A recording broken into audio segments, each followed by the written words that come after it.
Once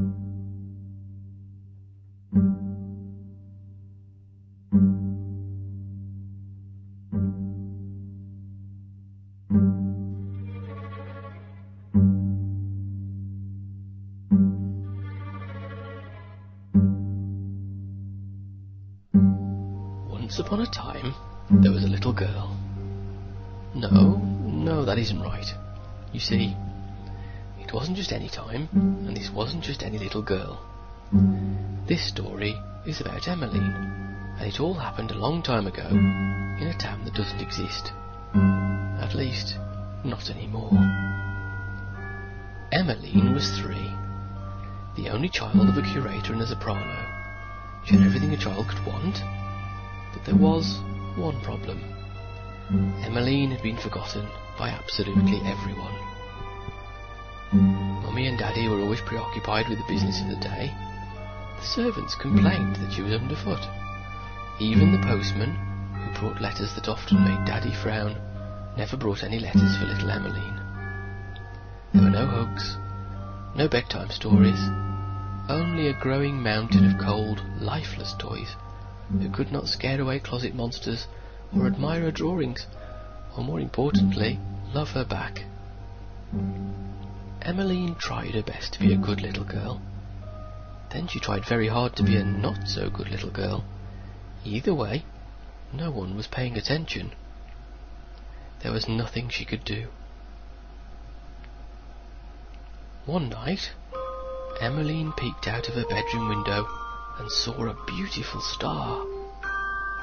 It twinkled and glowed so brilliantly that Emmeline wondered if it was even a star at all, and not an angel who was up past his bedtime.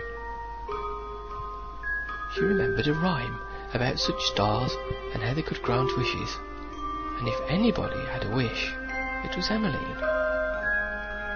Emmeline closed her eyes and wished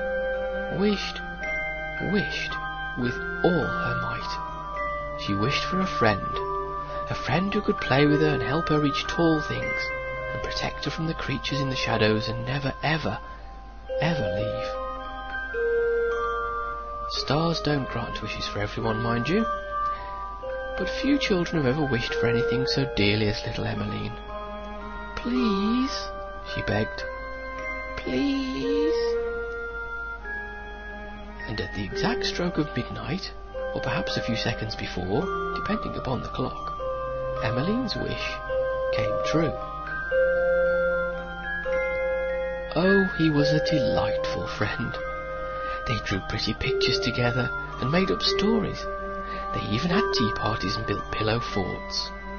Emmeline named him Mr. Creasel, because it sounded right, and he was her special secret.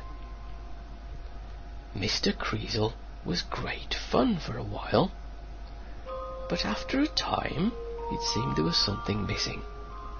He was certainly the best friend she'd ever had, but only because she'd wanted him to be.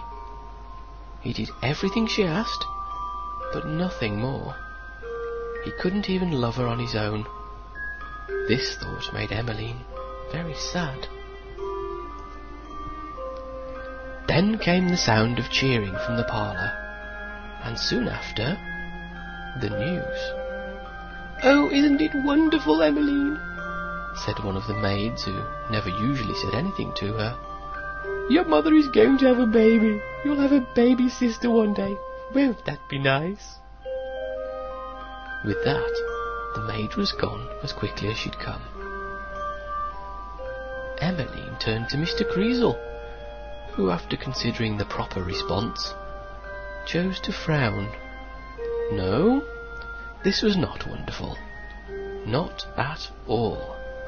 This was the final straw, and Emmeline would not stand for it.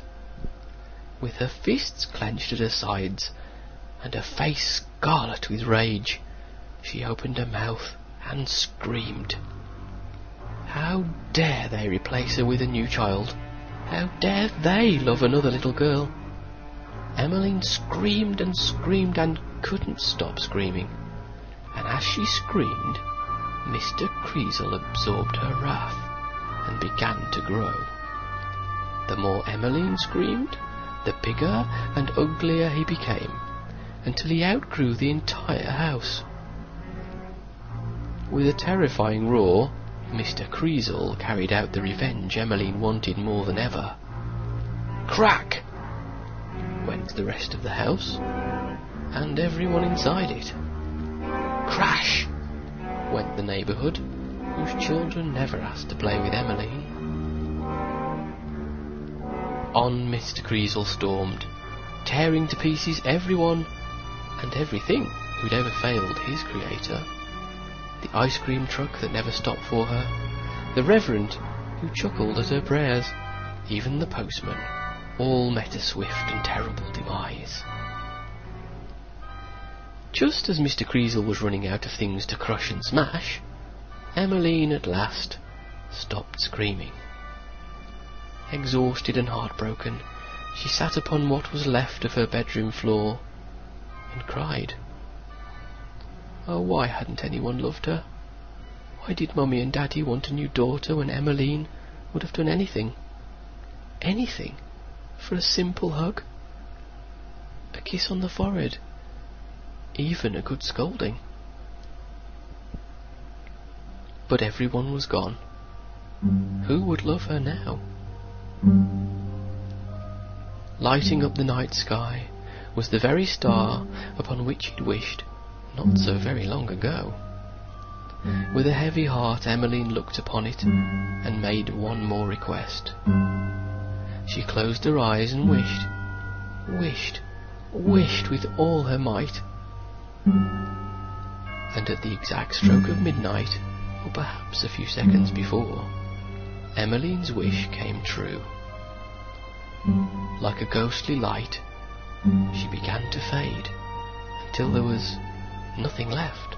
Neither she nor Mr. Creasle were ever seen again. Sometimes, on a dark night, when the stars are bright, if you're very still and very quiet, you can almost hear a tiny voice. Please, please, whispers the wind, forever echoing the one wish of a little girl who was forgotten by absolutely everyone.